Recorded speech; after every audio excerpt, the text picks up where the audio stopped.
درود دوستان گرامی، خوش آمدید به شبکه خودتان. در این دیار اگر تو به حال آبونه نیستید، پس پیش از آن که به دیدن دوامی نوار شروع میکنید، اول آبونه شوید، به دوستانتان فرستید تا صفحمون زیاد گردد.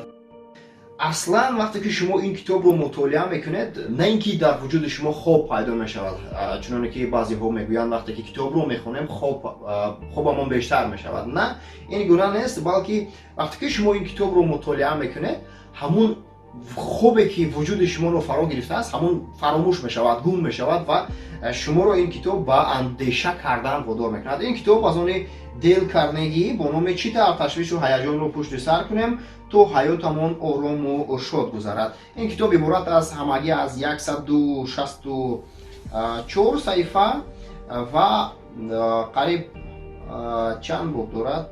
برایتان میگویم که از عبارت از 19 باب، لیکن باب‌هایشان کوتاه‌تر است، یعنی برای مطالعه بسیار قلای. من در اینجا بعضی پاورق‌ها گذاشتم که در اینجا مثلا گفته شده است یک پاره‌های اون رو پیشنهادتون میکنم که برای چی مثلا شما باید اون رو مطالعه کنید. حیاتی به مقصد با فوجیه شخصیت برده میرسوند. یعنی شما پای بردید که در اینجا پیرامون مقصد و مهمیت مقصد در زندگی است. در اینجا گفته شده است هر آدمی که با تشویش و هیجان مبارزه بردن نمیتواند جوان نمیرد. این گفته الکسیس کارل میباشد. همون ساعت‌هایی که برای مطالعه اون صرف میکنید بیهوده نخواهد بود و شما این کتاب رو در خانه، در نقلیات، در کار، در هر جایی دیگری که هستید، حتما مثل یک فیلم هایی که امروز یک قسم مردم ما تماشا میکنن، فیلم های هندویی یا اینکه فیلم های ترکی که دوامش چی میشه، گفته یک هفته انتظار میشوند، هر یک قصه، هر یک سرگذشت، هر یک مصلحت و توصیه هایی که مؤلف در این کتاب آورده است، باور کنید شما منتظر میشوید که دوامش رو باید خوانید که دوامش چی شده است. گفتم و در عموم همینجور یک مثال ها از طبیبان و روانشناسان آورده شده است که میگوید اکثری بیماری هایی که با معده گرفتار است یا دیگر بیماری ها، این وابستگی دارد با سیستم عصب. یعنی اگر شما عصب خود رو اداره کرده توانید، حدودی قریب 90% دیگر بیماری ها رو میتوانید که از خودتان دور کنید.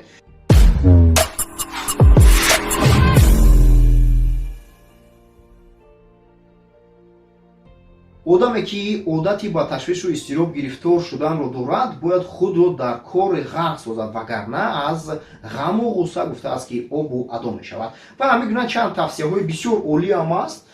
شما می توانید که از این کتاب مطالعه کنید و واقعا همون تشویش و اضطراب و یا اینکه در میان ما شما بیشتر معمول است استرس، همون رو از خودتان دور نماید. باور کنید وقتی که همین کتاب رو شما مطالعه میکنید، یگان حاجت ندارد به نزد یک طبیب بروید که مثلا برای شما یک ریسپت میدهد با مبلغ 1000 سوم، 2000 سوم یا که چندین هزار سوم، البته نه همه طبیبان، لیکن بالاخره اون به شما یگان فایده نمیرساند. من اگر خطا نکنم همین کتاب رو هر سال حدودی نه کم از 3 مرتبه مطالعهش میکنم. در یک نفس مطالعه میشود، یعنی برای اون چندین روز در کار نیست. همین یک روز یا اینکه از هم از یا 2 روز کفایه است که شما همین کتاب رو مطالعه کنید و تاثیرش نه اینکه 100% بلکه 150% برایتون کفالت میدهم که واقعا این کتاب تاثیر دارد و همون اضطرابی که در دلتون هست، در وجود شما هست،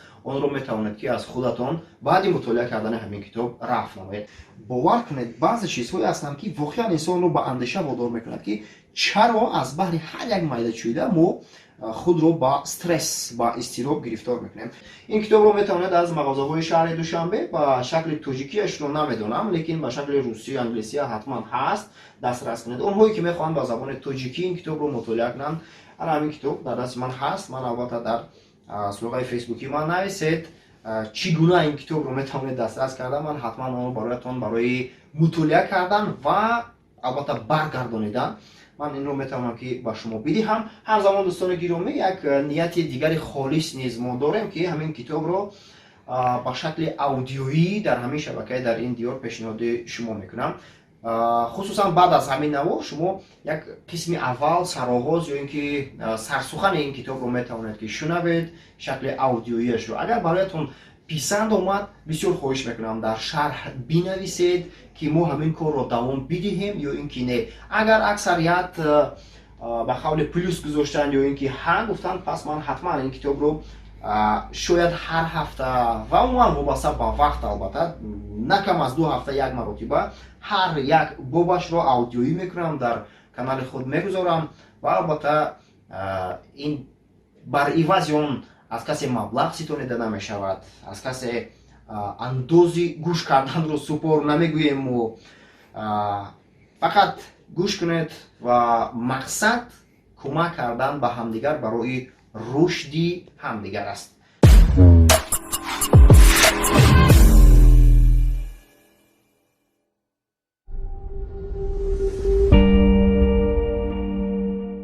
ягон муболиға намешавад агар бигӯем касе ин китобро бихонад аз ҳама гуна ташвишу изтироб раҳо меёбад, ҳаёташ ба назму тартиб меояд ва ӯ пурра имкон дорад ролу мавқеашро дар ҷомеа мустаҳкам намояд, обрӯву эътибор пайдо кунад.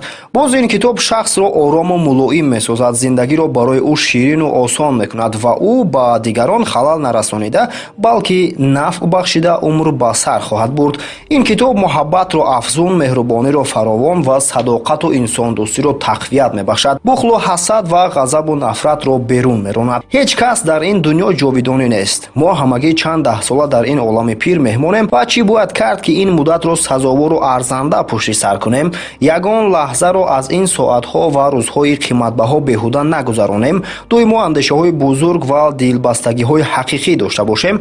Ана ба ин суолҳо ҷавоб ёфтан мумкин аст аз ин китоб, вале барои он ки ба ин ҳама ноил шавем, танҳо харидани ин китоб ва сарсарӣ хонданаш кифоя нест. Бояд онро дастури амал кард. мо ҳатто гумон мекунем ки барои як оила якто ин гуна китоб доштан кам аст. ин китобро харидан яке аз бобарортарин хариди шумо хоҳад буд. бовар кунед. Агар инро таърифи холӣ ё реклама пиндоред, як шарт мегузорем: китобро бихаред, як шабонарӯз хонед ва агар маъқулатон нашавад, оварда супореду пулатонро гиред. Ноширон ва паҳнкунандагони китоб инро пурра кафолат медиҳанд. Нозир Ёдгорӣ. ин китоб чӣ гуна ва барои чӣ навишта шудааст? 35 сол муқаддам ман худро яке аз бадбахттарин ҷавонони Нью-Йорк ҳисоб мекардам. Он замон аз фурӯши мошинҳои пеш дар истифодабудаи боркаш барои худ худи лоямуд пайдо менамудам. Ман на дар бораи механизм ва на дар бораи дигар системаҳои мошинҳои ба савдо мегузошта тасаввуроте надоштам ва барои фаҳмидани он кӯшише ҳам намекардам. Сабабаш дар он буд ки касби худро дӯст медоштам. ба ғайр аз ин, дар хонаи иҷораи пур аз нонхӯрак бароям зиндагӣ кардан хеле нафратовар буд. То ҳанӯз ба хотирам ҳаст ки галстукам дар мехи девор овезон буд ва пагоҳӣ вақте онро мегирифтам, нонхӯракҳо аз таги он ба чор тараф мегурехтанд. ҳар бегоҳӣ вақте ба кулбаи сартанҳоям бармегаштам, аз маъюсиву ноумедӣ сарам ба дард медаромад. ман аз он барошуфта будам ки орзуҳои вақти дар коллеҷ таҳсил кардан парваридам бадаҳшат табдил ёфта буданд. куҷост он дабдабаву нусрату дурахшоние ки аз зиндагӣ интизор будам? наход тамоми ҳаёти ман ба ҳамин минвол гузарад. бисёр мехостам вақти холӣ дошта бошам то китоб хонаму китоб нависам. дар ин бобат ҳангоми дар коллеҷ хонданам орзу мекардам. аниқ мефаҳмидам ки агар ин кори барои худам номаъқулро тарк кунам, чизеро бой намедиҳам. охир ман ҳаргиз орзуи серпул шуданро надоштам. фақат мехостам ки ҳаётам завқовар гузарад. хулоса ба як қарори қатъӣ омада тамоми ҳаётамро тағйир додам ва инак 35 соли охир ҳаётам хеле завқовару ширин аст. қарори ман чунин буд: ин кори барои ман тамоман номаъқулро тарк карда, бо истифода аз он ки 4 сол дар коллеҷи педагогӣ таҳсил намудам, ба омӯзиши ҷавонон дар мактаби шабона машғул мешавам. дар чунин ҳолат вақти холӣ ёфта ҳам ба омӯзиш ва ҳам ба навиштани ҳикояву романҳо машғул шудан мумкин аст. ман минбаъд барои он мекӯшам ки зиндагӣ намоям то нависам, нависам то зиндагӣ намоям. хуш, ба калонсолон аз кадом фан дарс гӯям? вақте машғулиятҳои коллеҷро ба хотир овардам, дарёфтам ки аз ҳама машғулиятҳо муҳимтаринаш барои инсон нутқ кардан, сухан гуфтанро ёд гирифтан аст. барои чӣ? барои он ки тавассути ин ҳунар шахсан худам аз беҷуръатӣ ва нобоварӣ бо тамом раҳо ёфтам, муомила кардан ва ҳатто ҷасоратро омӯхтам. ман аниқ дарк намудам ки фақат он одаме аз уҳдаи роҳбарӣ мебарояд ки метавонад нуқтаи назари худро, фикри худро гузаронад. бо ҳамин андешаҳо ман барои ишғоли вазифаи муаллими санъати нутқ барои курсҳои шабона ба донишкадаҳои Колумбия ва Нью-Йорк ариза навиштам. шудам, вале ин донишгоҳҳо боадабона изҳор намуданд ки ба кӯмаки ман эҳтиёҷ надоранд. Сараввал аз ин хеле маҳзун шудам, вале дертар ҳис кардам ки аз ин чизе бой надодам ва дар ин давра ман ба мактаби шабонаи ассотсиатсияи христианҳои ҷавон ба кор сар кардам. фақат акнун дарав ба нишондодҳои мушаххас ноил гаштан лозим буд. дар назди ман вазифаи хеле душвор меистод. охир одамони калонсол ба назди ман на барои диплом ва на барои нишон додани афзалияти иҷтимоӣ, балки барои он меомаданд ки тавассути омӯзиш дар ин курс проблемаҳои ҷории худро ҳал намоянд. онҳо дар кӯшиши он буданд ки соҳиби қобилияти истодагарӣ карда тавонистанд дар баҳс ва гум накардани худ ҳангоми ҷаласаҳои корӣ шаванд. онҳо мехостанд соҳиби нерӯи худидоракунӣ шаванд ва корашон пеш равад. онҳо мехостанд ҳарчи бештар пул кор карда оилаи худро беҳтар таъмин созанд. барои омӯзиши худ онҳо сари ҳар чанд вақт пул месупориданд. агар дарсҳо натиҷа наоранд, маълум ки пулсупорияшонро қатъ мекарданд. ин ҳама маро водор мекард ки баҳри беҳбудии машғулиятҳо аз самими дил меҳнат намоям. он вақт ман фикр мекардам ки дар шароити хеле душвори зиндагӣ ва меҳнат дорам, вале акнун мефаҳмам ки маҳз дар он рӯзҳо таҷрибаи қиматбаҳо ҷамъ овардаам. аз ман маҳорати ба худ ҷалб кардани шогирдонам талаб карда мешуд. ба ман лозим буд ки ба онҳо баҳри ҳалли проблемаҳояшон кӯмак кунам. барои ин хеле зарур буд ки ҳар як дарсам завқовару хотирнишин бошад ва барои шунавандагон хоҳиши идома додан машғулиятҳоро пайдо кунонам. ин фаъолияти хеле шавқовар буд ва рӯз аз рӯз ба ман бештар маъқул мешуд. дар ҳайрат меомадам ки одамон чӣ тавр қобилияти боварӣ ба худ пайдо мекунанд, корашон пешрав ва маошашон меафзояд. муваффақият аз назардошти ман ҳам бештар ба даст омад. баъди 3 семестр ассотсиатсия ки пештар ба ман барои ҳар машғулият $5 маош медод, акнун $30 медодагӣ шуд. вақтҳои аввал ман фақат санъати сухан дарс медодам, вале ба тадриҷ баъди гузашти солҳо фаҳмидам ки талабагони калонсоли ман инчунин ба санъату маҳорати дӯст пайдо кардану ба одамон таъсир гузоштан сахт эҳтиёҷ доранд.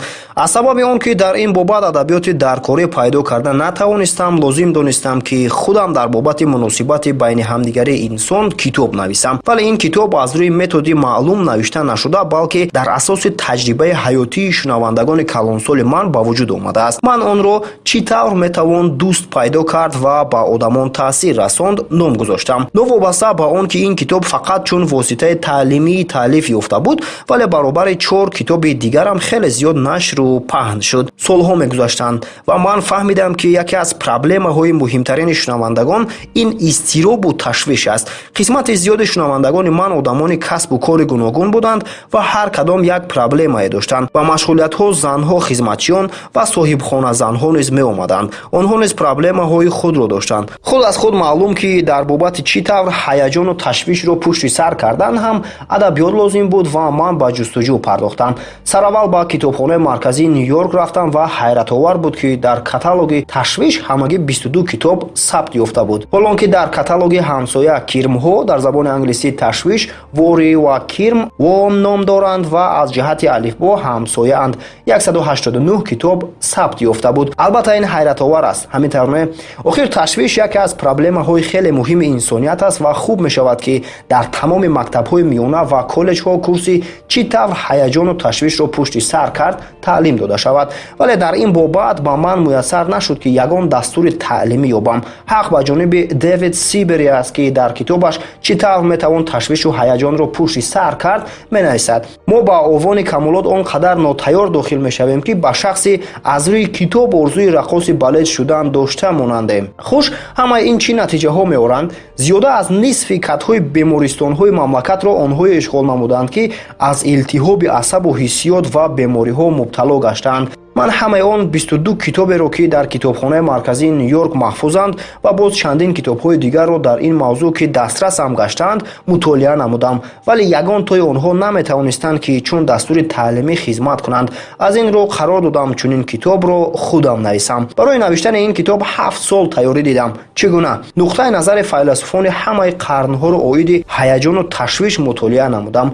инчунин саргузашти садҳо одамони бузургро аз Конфутсий то Черчиллро хондам. бо одамони машҳур масалан Ҷек Демси, генерал Умар Брэдли, генерал Марк Кларк, Элеонора Рузвелт, Дороти Дикс ва гайра ҳамсӯҳбат шудам, вале ин ҳама ибтидои кор буд. Боз дар ин давра ба кори аз мутолиа ва суҳбат муҳимтаре низ машғул шудам. Тӯли 5 сол дар озмоишгоҳе ки ба таҳқиқи масоили ҳаяҷону ташвиш машғул буд, кор кардам. Ин озмоишгоҳро мо дар назди курси худ ташкил дода будем ва то ҷои ман огаҳам нахустин озмоишгоҳи дунё буд дар бобати таҳқиқи ташвиш. Фаъолияти мо чунин суръат мегирифт. Ба шунавандагонамон дар бобати амалӣ намудани ин ё он қоидаи мубориза ба муқобили изтироб супориш медодем ва хоҳиш менамудем ки аз натиҷааш моро огоҳ созанд. қисми дигари шунавандагонамон бошад дар бобати усулҳои мубориза ба муқобили ташвишу изтироб ки аз сар гузарониданд ҳикоя мекарданд.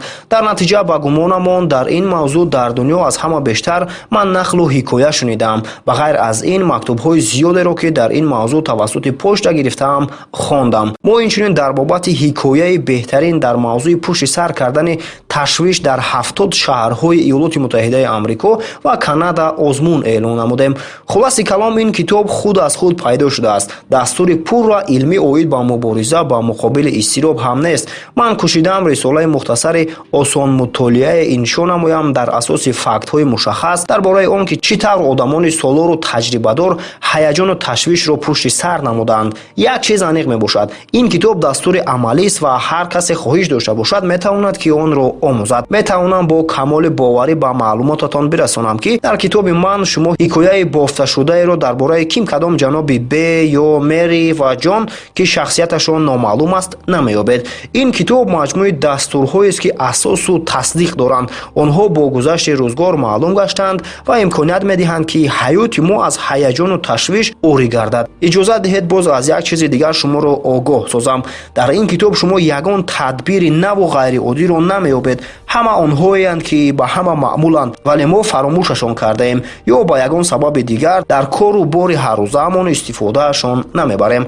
аслан дар ин ҳаёт чизи наве ҳам лозим нест. мо охир ба хубӣ огоҳем ки чӣ тавр бояд ҳаёти мукаммал гузаронем. бадбахтии мо дар нодониямон не, дар он аст ки медонему амал намекунем. вазифаи ин китоб як бори дигар хотиррасон кардан, бо мисолҳои аниқу возеҳ фаҳмонидан, такмил додан ва тавсиф кардани бисёр паҳлӯҳои ҳақиқати қадимаи фаромӯшшуда, инчунин шуморо ҷунбонида бедор кардан ва барои риояи онҳо омода сохтан аст. ба шумо ин китоб зарур аст на фаҳмидани он ки чӣ тавр иншо шудааст. ба шумо лозим аст дар асоси он мувофиқи нишондоди он амал кунед. ин тавр бошад, биёед сар мекунем. боз як шарти дигар, аввал ягон 40 саҳифа хонед. баъди ин агар ҳис кунед ки қувваву завқи нав, илҳоми тозае ки ба шумо имкон медиҳад ташвишу ҳаяҷонро пушти сар намуда аз ширинии ҳаёт баҳравар мешавед, пайдо карда истодаед, идома диҳед. агар не, китобро дур партоед. дар чунин ҳолат ин китоб ба шумо фоида намеорад.